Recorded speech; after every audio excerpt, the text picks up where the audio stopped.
اور وہی مشکل کشا بھی ہے، جس نے ہماری ہدایت، کامیابی و کامرانی کے لیے اور فلاح و بہبودگی کے لیے بہت سے نبیوں کو مبعوث فرمایا، اور اس سلسلے کی آخری کڑی ختم ہو جاتی ہے جناب محمد رسول اللہ صلی اللہ علیہ وسلم۔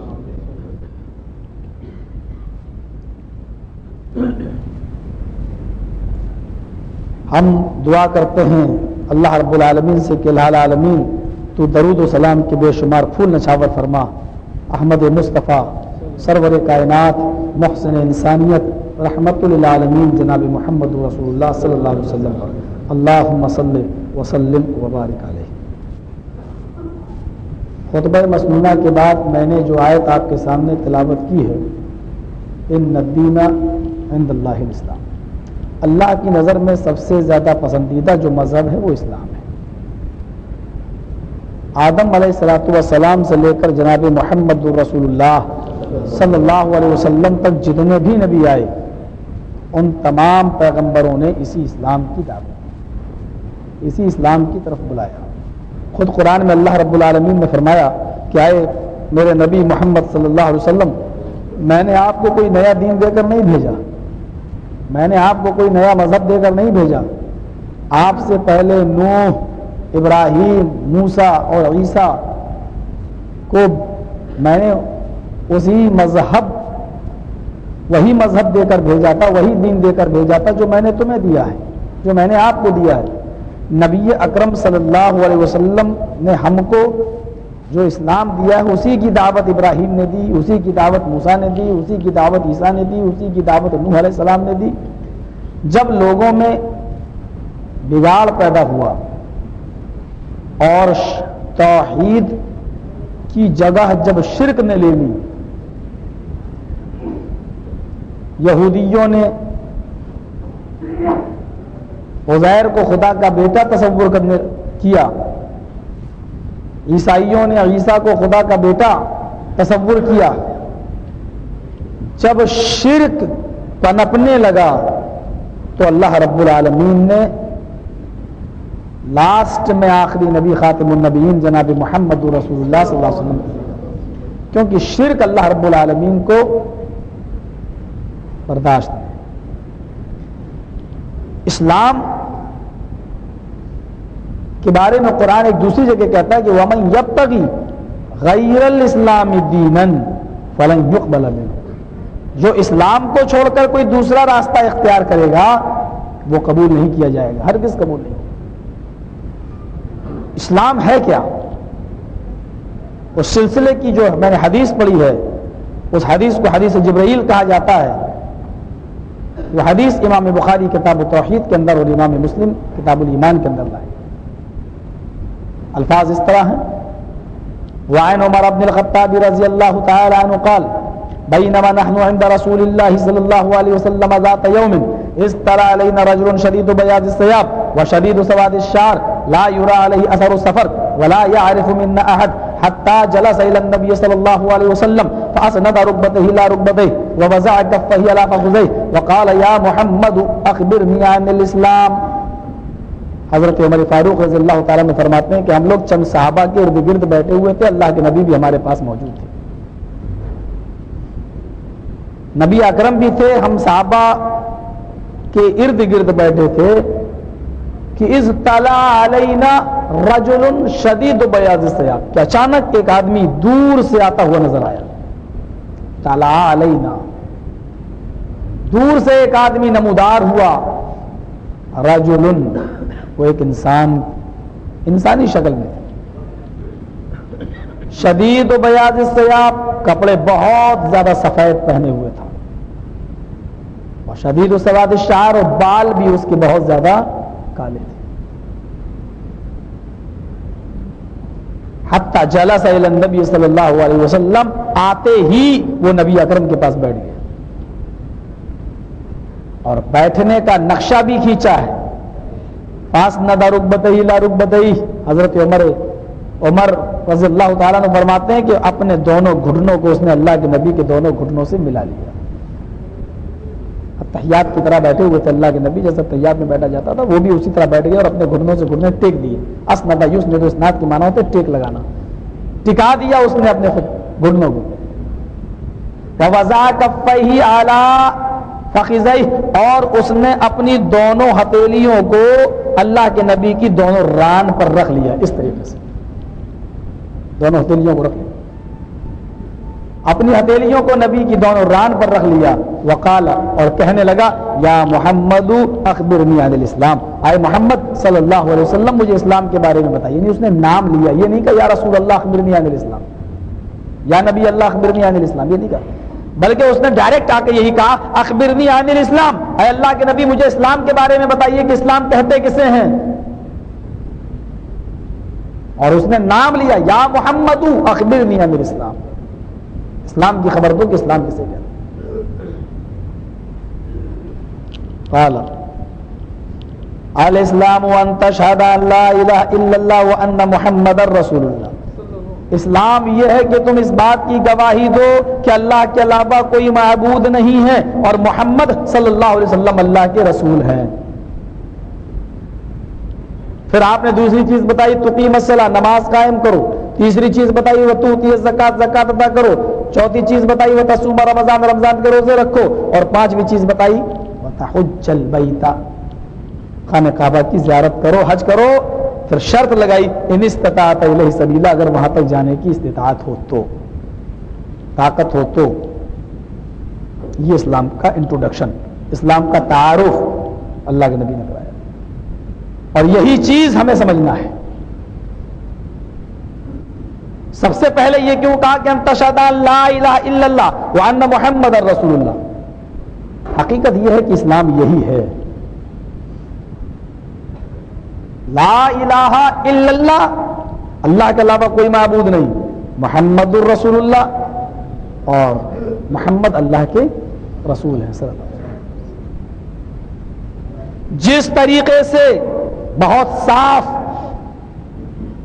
اپنے ذہنوں کو کر لیجئے اور اس بات کو دل میں بٹھا لیجئے، جس طریقے سے اللہ کے علاوہ کوئی معبود نہیں، عبادت صرف اللہ کی ہوگی، اسی طریقے سے محمد اللہ کے رسول ہے، اطاعت بھی محمد الرسول اللہ کے علاوہ کسی اور کی نہیں ہوگی. جس طریقے سے اللہ کا در چھوڑ کر اگر کوئی شخص اپنی حاجت روائی کے لیے، اپنی مشکل کشائی کے لیے، اپنی پریشانیوں کو دور کرنے اور کرانے کے لیے اگر اللہ کے در کو چھوڑ کر کسی غیر کے در پہ جاتا ہے تو یہ شرک فی التوحید ہے. اسی طریقے سے اگر کوئی آدمی رسول کی رسالت کے ہوتے ہوئے، محمد رسول اللہ کی حدیث کے ہوتے ہوئے اگر کسی دوسرے کا دامن پکڑتا ہے اور کسی دوسرے کی اطاعت کرتا ہے تو یہ شرک فی الرسالت ہے.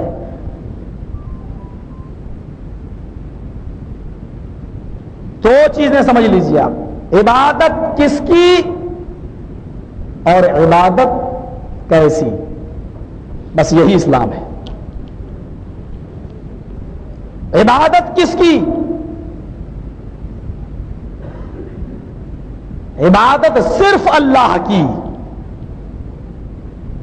اور عبادت کیسی؟ عبادت جناب محمد رسول اللہ صلی اللہ علیہ وسلم جیسی. یہ ترجمہ کیا جا سکتا ہے لا الہ الا اللہ، قرآن کو مضبوطی سے پکڑ لو، محمد الرسول اللہ، حدیث کو مضبوطی سے پکڑ لو. قرآن کے اندر اجمال ہے اور اس کی تفسیر محمد رسول اللہ صلی اللہ علیہ وسلم کی حدیث ہے. قرآن کو بغیر حدیث سے نہیں سمجھا جا سکتا ہے. قرآن میں بہت سی باتیں مجمل بیان ہوئی ہیں. دیکھیے آپ، قرآن میں کچھ چیزیں ایسی ہیں جب تک آپ حدیث کا سہارا نہیں لیں گے نہیں سمجھ پائیں گے. قرآن میں آیا انما حرم علیکم المیتۃ والدم ولحم الخنزیر وما اہل بہ لغیر اللہ، حرام ہے تمہارے اوپر مردار، حرام ہے تمہارے اوپر خون، حرام ہے تمہارے اوپر لحم الخنزیر، خنزیر کا گوشت، اور حرام ہے تمہارے اوپر وما اہل بہ لغیر اللہ، ہر وہ چیز جس پر غیر اللہ کا نام لیا جائے۔ قرآن نے کہا مردار حرام، قرآن نے کہا خون حرام، قرآن نے مطلق بیان کیا ہے سارے مردے حرام، جتنا بھی خون ہے چاہے کس کا چاہے جس کا بھی ہو وہ بھی حرام۔ لیکن محمد رسول اللہ کی حدیث ہمیں یہ بتلا رہی ہے کہ دو مردے حلال ہیں، الحیتان والجراد، ایک ٹڈی اور دوسری مچھلی۔ ٹڈی کبھی کبھی کھیتوں کا دل آتا ہے، کھیتوں کو تباہ کر دیتی ہے، یہ مردہ ٹڈی حلال ہے، ایک ٹڈی اور ایک مچھلی۔ تو جب ہم حدیثوں کو پڑھیں گے تو ہمیں سمجھ میں آئے گا کہ قرآن کی اس آیت کا مقصد کیا ہے۔ قرآن اور حدیث کو اگر یہ کہہ دیا جائے کہ دونوں جڑواں بھائی ہیں، قرآن کو بغیر حدیث سے اور حدیث کو بغیر قرآن کے نہیں سمجھا جا سکتا ہے، تو یہ بات غلط نہیں ہے۔ قرآن اور حدیث دونوں کو ہمیں ماننا ہے، اور اسی لیے اللہ کے نبی نے بتایا اسلام کیا ہے۔ جب جبرائیل نے پوچھا اخبرنی عن الاسلام، اے اللہ محمد صلی اللہ علیہ وسلم مجھے اسلام کے بارے میں بتائیے، تو آپ نے پہلے آپ نے پہلی چیز کیا بتائی؟ اشہد ان لا الہ الا اللہ وان محمد الرسول اللہ، اس بات کی گواہی دو کہ اللہ کے علاوہ کوئی معبود نہیں، اور اس بات کی بھی گواہی دو کہ محمد اللہ کے رسول ہے۔ اس کے بعد میں آپ نے دوسری چیزیں بتائیں جو عبادت میں شامل ہے، یعنی یہ ساری عبادتیں کیسی کرنا ہے؟ جیسے اللہ اور اس کے رسول نے بتائی۔ اب بتائی جا رہی دوسری چیز وَتُقِيمَ الصَّلَاةَ، نماز قائم کرو، نماز پڑھو نہیں کہا گیا ہے، ورنہ پڑھنے والے تو ایک ایک مہینے کی بھی ایڈوانس پڑھ لیتے ہیں، اور ہے ایسا ایک گروہ، ایک ایسا فرقہ جس کے اندر باقاعدہ ایک ہفتے کی نہیں ایک مہینے کی نماز بھی ایڈوانس پڑھی جا سکتی ہے۔ سفر میں ہیں آپ یا بارش وغیرہ ہو رہی ہے اور آپ مسجد میں نہیں جا پا رہے ہیں، دقت ہے، تو ایسی صورتوں میں آپ دو نمازیں ایک ساتھ پڑھ سکتے ہیں، جمع بین الصلاتین، ظہر اور عصر کو ایک ساتھ پڑھ لیجئے، مغرب اور عشاء ایک ساتھ جمع کر لیجئے، ظہر کو آگے بڑھا دیجئے اور عصر کو پہلے لے لیجئے، دونوں کو ملا کر پڑھ سکتے ہیں سفر میں۔ مغرب کو مؤخر کر دیجئے، تھوڑا لیٹ کر لیجئے، عشاء تھوڑی سی جلدی پڑھ لیجئے، مغرب اور عشاء بھی ایک ساتھ پڑھ سکتے ہیں مجبوری میں، سفر وغیرہ میں۔ لیکن فجر کی نماز کو کسی بھی حالت میں اس کے وقت سے ہٹایا نہیں جائے گا۔ اب آدمی جو میں عشاء میں فجر ملا لیتا ہوں، سوتا رہوں 8 بجے تک، نہیں چلے گا، وہ نہیں مانا جائے گا۔ فجر کو اس کے وقت میں پڑھنا، اور اللہ کے رسول نے فجر کی سنتوں کو بھی سفر میں حضر میں کہیں نہیں چھوڑا، اور دوسری سنتیں سفر میں معاف ہیں، چھوڑ دیجئے، قصر کر لیجئے، لیکن فجر کی سنتیں نہیں چھوڑی جائیں گی۔ سفر میں بھی آپ نے اس کو پڑھا، اور یہی معاملہ وتر کے ساتھ بھی۔ اب یہاں سے میں دوسری چیز شروع کر رہا ہوں، وَتُقِيمَ الصَّلَاةَ، اور نماز قائم کریے، نماز کا قیام، إِنَّ الصَّلَاةَ كَانَتْ عَلَى الْمُؤْمِنِينَ کتابًا مَوْقُوتًا، نماز اپنے وقت پر فرض ہے، اپنے وقت پر، وقت ہوا نماز پڑھو، عصر کا وقت ہوا عصر پڑھو، مغرب پڑھو، عشاء کا وقت ہوا عشاء پڑھو۔ اب نماز کے معاملے میں کیا ہے؟ پھر اسی اصول کو اپنائیے آپ، یہ نماز کیسے پڑھی جائے گی؟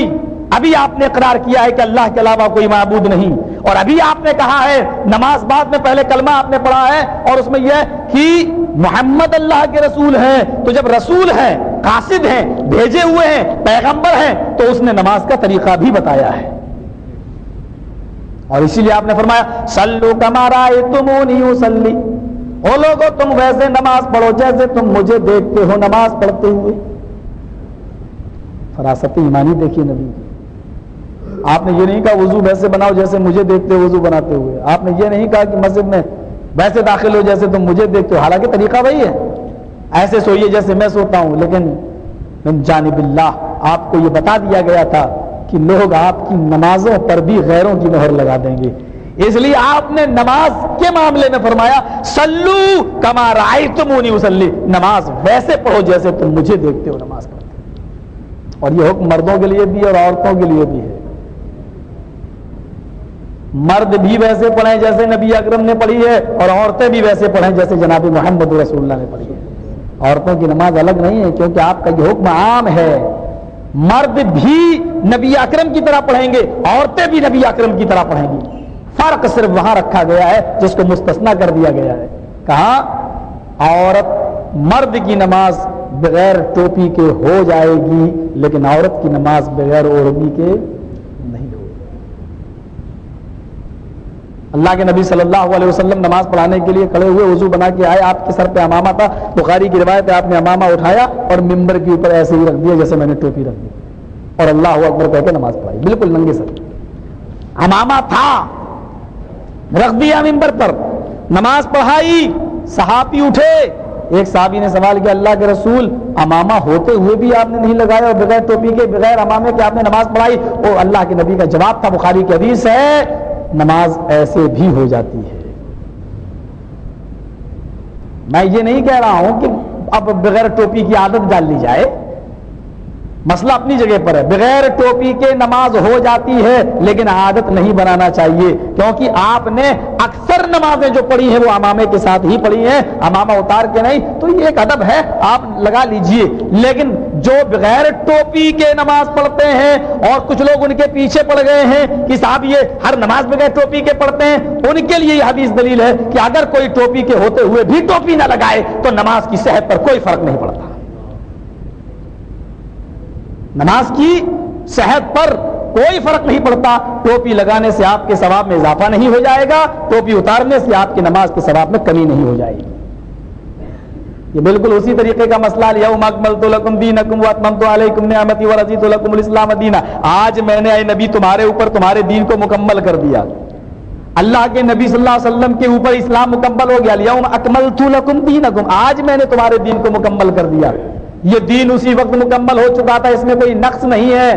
یہ اسی وقت مکمل ہو چکا تھا جب اللہ کے نبی صلی اللہ علیہ وسلم اس دنیا میں زندہ تھے, جب ابو حنیفہ نہیں تھے, جب امام شافعی نہیں تھے, جب امام مالک نہیں تھے, جب امام احمد نہیں تھے, جب اعلیٰ حضرت نہیں تھے, جب عبد القادر جیلانی بغدادی پیدا نہیں ہوئے تھے. یہ اسلام ان تمام لوگوں کی غیر موجودگی ہی میں مکمل ہو چکا تھا.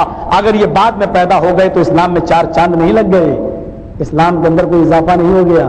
اور اگر یہ لوگ نہیں بھی آتے تو اسلام کے اندر کوئی نقص نہیں ہوتا. اسلام اپنی جگہ پر مکمل ہے. یہ تو ان لوگوں کو سوچنا چاہیے. ایک شخص ہم سے انڈیا میں سوال کہا, بھوپال میں, اے مولوی صاحب 4 ہی تو امام آئے ہیں, چاروں ہی تو برحق ہیں, چاروں اماموں کے ماننے والے جنت میں جائیں گے, یہ اہل حدیث کا نیا فرقہ کہاں سے آ گیا؟ آپ لوگ کہاں سے آئے؟ 4 امام, چاروں برحق, چاروں کے ماننے والے چلے آ رہے ہیں, یہ اہل حدیث کا یہ نیا فرقہ کہاں سے آ گیا؟ آپ لوگ کب آئے, کہاں سے آئے؟ میں نے اس سے کہا کہ آج بیٹا اپنے باپ سے پوچھ رہا ہے ابو آپ کہاں سے آئے. یہی میں نے اس کو جواب دیا. میں نے کہا آج بیٹا اپنے باپ سے پوچھ رہا ہے کہ ابو آپ کب آئے. میں نے کہا کہ حنفی کب آئے. کہنے لگا ابو حنیفہ جب پیدا ہوئے اس کے بعد میں حنفی آئے. میں نے کہا امام شافعی کے ماننے والے تب تو شافعی کے بعد پیدا ہوئے, شافعی مسلک بعد میں آیا. کہاں؟ امام مالک کے ماننے والے مالکی امام مالک کے بعد آئے, اور حنبلی امام احمد ابن حنبل کے بعد آئے. یہ بتاؤ کہ اللہ کے نبی اور امام ابو حنیفہ کے بیچ میں 70 سال کا فاصلہ ہے. 70 سال کا فاصلہ ہے. امام ابو حنیفہ سن 80 ہجری میں پیدا ہوتے ہیں اور ان کا انتقال 150 ہجری میں ہوتا ہے, اور امام شافعی 150 ہجری میں پیدا ہو رہے ہیں اور 204 ہجری میں ان کا انتقال ہو رہا ہے.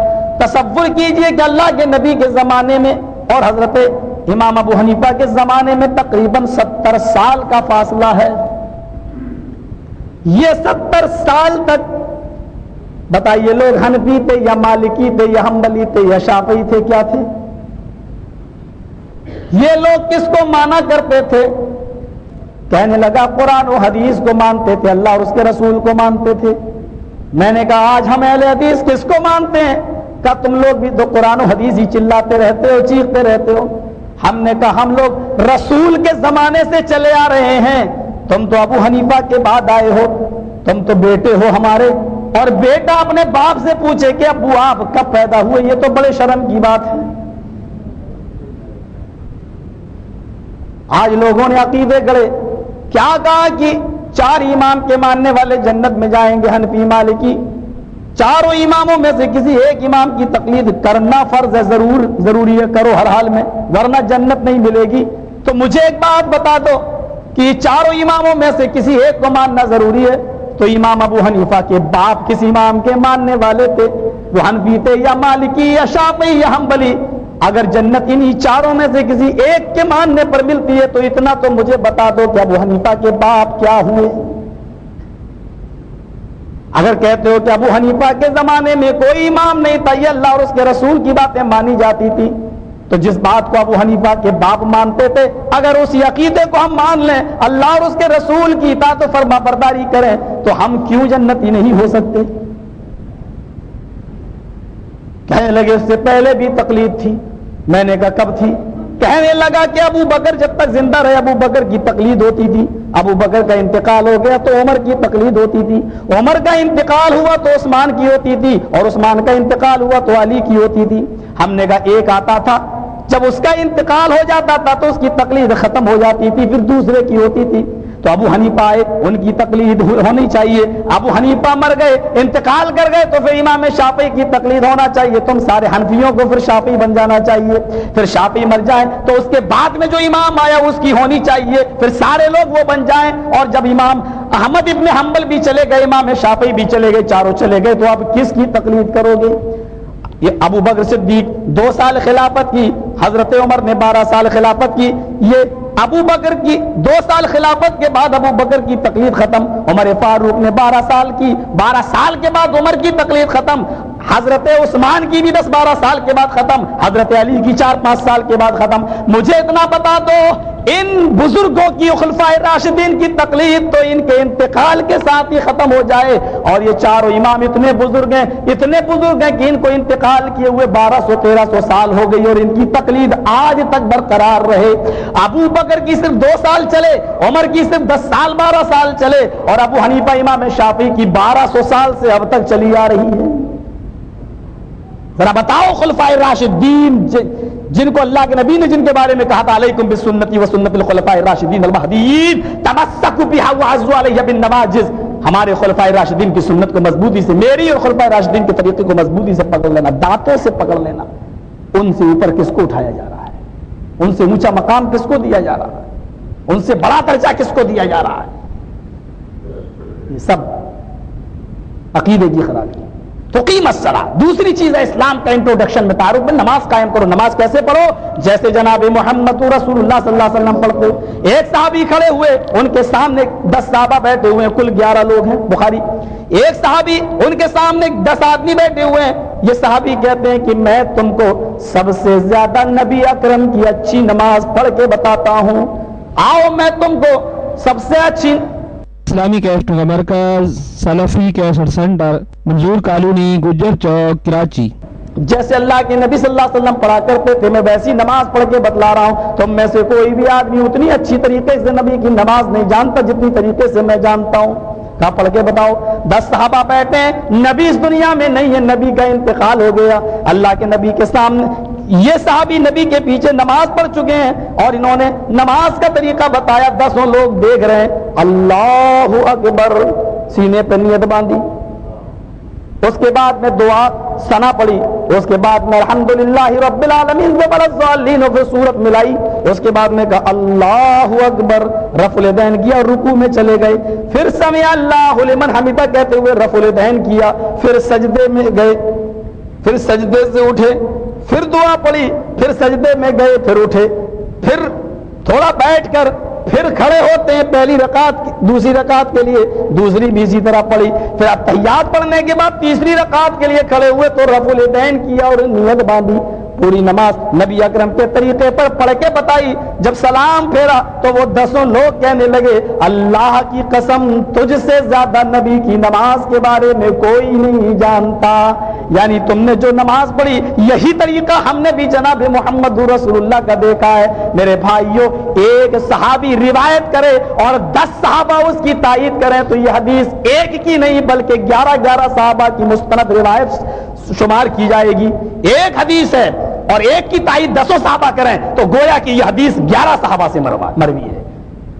11 صحابہ کی تصدیق ہے نبی کے انتقال کے بعد۔ لوگ اپنے نہیں صاحب وہ منسوخ ہو گیا ہے، منسوخ مطلب یہ اوپر نیت اس لیے باندھتے تھے پہلے اللہ کے نبی کہ لوگ بت لے کے آتے تھے، بت بغل میں دبا کر ایسے. نبی ہی ملے تھے, یہ الزام نبی کے اوپر لگاتے ہو. رفع الیدین اس لیے کرنے کا حکم دیا تھا اللہ کے نبی نے شروع میں کہ بت بغل میں دبا کے لاتے تھے. اللہ کے نبی نماز پڑھا رہے ہیں, جوتے پہن کر نماز پڑھا رہے ہیں. دیکھو بخاری, جوتے پہن کے نماز پڑھا رہے ہیں, صحابہ بھی نماز پڑھ رہے ہیں ایک میدان میں, مسجد میں نہیں, میدان میں باہر. اچانک اللہ کے نبی نماز پڑھانے کے درمیان ہی میں آپ نے جوتا اپنے اتار دیے. صحابہ نے دیکھا نبی نے جوتے اتارے تو صحابہ نے سمجھا کہ جو امام کرے وہی مقتدیوں کو بھی کرنا چاہیے, انہوں نے بھی جوتے اتار دیے. جب اللہ کے نبی نے سلام پھیرا, السلام علیکم ورحمۃ اللہ, السلام علیکم ورحمۃ اللہ, پھر مقتدیوں کی طرف مخاطب ہوئے, فرمایا او لوگو تم نے جوتے کیوں اتارے؟ کہا اللہ کے رسول جو امام کرتا ہے وہی مقتدی کو کرنا چاہیے, آپ نے جوتے اتارے تو میں نے بھی اتار دیے. اللہ کے نبی صلی اللہ علیہ وسلم فرماتے ہیں کہ میں نماز کی حالت میں تھا, مجھے جبرائیل امین آئے اور مجھے بتا کر گئے کہ آپ کے جوتے میں گندگی لگی ہوئی ہے, اس لیے آپ اتار دیجئے. میں نے ان جوتوں کو اتار دیا, لیکن تم کو نہیں اتارنا چاہیے تھا, تمہارے جوتوں میں گندگی نہیں لگی تھی. جو جبرائیل یہ بتا سکتا ہے کہ آپ کے جوتے میں گندگی لگی ہے, کیا وہ جبرائیل یہ نہیں بتا سکتا تھا کہ آپ کے پیچھے اتنے لوگ نماز پڑھ رہے ہیں, فلاں آدمی بت لے کے آیا ہے, ان کو مسجد سے نکال دو؟ کیوں الزام لگاتے ہو جناب محمد رسول اللہ کی سیدھی سچی شریعت کے اوپر؟ قیامت کے دن تمہیں جواب دینا ہوگا. محمد رسول اللہ صلی اللہ علیہ وسلم کھڑے ہوں گے, کیا جواب دو گے میرے نبی کو؟ کیا منہ دکھاؤ گے ہمارے پیغمبر جناب محمد رسول اللہ کو؟ بہت آسان ہے کہہ دینا کہ بت لے کے آتے تھے. اچھا چلو, آمین کیوں بولتے تھے؟ کب منہ میں بھی لے کے آتے تھے. اچھا اگر منہ پہ ہی, چلو ٹھیک ہے, منہ میں بت لے کے آتے تھے تو یہ بت تو پہلی مرتبہ گر گیا. اللہ اکبر, منہ کھلا اللہ اکبر, بت گر گیا. مسئلہ آمین کا ہے, آمین تو بہت دیر کے بعد آ رہی ہے, بت تو اللہ اکبر کہتے ہوئے گر گیا. اچھا جب آمین رفع الیدین آپ نے بعد میں ختم کر دیا, چلو میں نے مان لیا. جب بت لے کے آتے تھے تو آپ نے رفع الیدین کا حکم دیا, جب بت کا لانا بند ہو گیا تو آپ نے کہا اب رفع الیدین نہ کرو. تو جب رفع الیدین سارے کے سارے ختم کر دیے تو تم پہلی مرتبہ کان پکڑ کر اتنی بڑی اور اتنا اونچا رفع الیدین کیوں کرتے ہو, جبکہ رفع الیدین تو تمہارے عقیدے کے مطابق منسوخ ہو گیا؟ اللہ اکبر. تو یہ پھر کیوں کرتے ہو؟ یہ پہلی مرتبہ تم رفع الیدین کیوں کرتے ہو؟ اگر منع کیا تو سارے رفع الیدین سے منع کیا ہوگا. اور رفع الیدین کا مقصد یہ ہے کہ اللہ اکبر تم نے کان چھوئے, بت تو پہلی مرتبہ گر گیا. مجھے اختلاف تو اس بات سے کہ تم رکوع سے پہلے اور رکوع کے بعد رفع الیدین کیوں نہیں کرتے ہو. بت تو پہلی مرتبہ کے رفع الیدین میں گر گیا ہے, مجھے اعتراض اس پہ نہیں ہے. مجھے اعتراض تو رکوع میں جاتے وقت اور رکوع سے اٹھتے وقت کے رفع الیدین پہ جو تم نہیں کرتے ہو. 400 صحابہ سے مروی ہے, ان سے روایتیں منقول ہے رفع الیدین کی. رفع الیدین ایسی حدیث ہے, رفع الیدین کی ایسی مضبوط روایت ہے جو 400 صحابہ سے منقول ہے. 400 سے کس کس کو جھٹلاؤ گے؟ عشرہ مبشرہ 10 کچھ ایسے ہیں جو نبی اکرم اللہ کے نبی صلی اللہ علیہ وسلم کے بعد 10 کا انتقال, 10 ابو بکر, عمر, حضرت عثمان, علی, یہ سب عشرہ مبشرہ ہیں, اور 10 صحابہ کی روایت نبی کے انتقال کے بعد کی ہے. اب آپ اندازہ لگا سکتے ہیں اگر رفع الیدین منسوخ ہے تو یہ لوگ نبی کے انتقال کے بعد رفع الیدین کیوں کرتے تھے؟ صلو کما رأیتمونی اصلی, او لوگوں نماز اس طرح پڑھو جس طرح تم مجھے دیکھتے ہو نماز پڑھتے ہوئے. جانتے ہو علامہ ابن قیم کی زاد المعاد اٹھائیے, اللہ اکبر, یہ سینے پر نیت باندھتے ہیں کیوں؟ یہ رفع الیدین ہوتا ہے, یہ کیا ہے؟ یہ کیا ہے, کیوں کیا جاتا ہے؟ اللہ اکبر, دل ہے اور ہاتھ دل پہ رکھا جاتا ہے. عبادت کا تعلق دل سے ہے, دل سے. ہمارے انڈیا میں کبھی آئیے تو آپ دیکھیے گا ہندو بھی ہاتھ, ان کے یہاں پر بھی نماز ہے لیکن وہ پڑھتے نہیں ہیں, مانتے نہیں ہیں, ورنہ شری کرشن جی 5 وقت کی نماز پڑھا کرتے تھے, اس میں موجود ہے گیتا کے اندر. ہندو بھی ہاتھ باندھتا ہے بھگوان کے سامنے, مورتی کے سامنے ایسے. جانتے ہو کیوں؟ وہ ہاتھ جوڑ کے رکھتا ہے سینے پر اور ہم لوگ ہاتھ باندھ کے رکھتے ہیں سینے پر. کبھی کسی ہندو کو ایسے نہیں دیکھا ہوگا ہاتھ جوڑتے ہوئے, کیونکہ معاملہ پیٹ سے ہے ہی نہیں, دل سے ہے. ایسے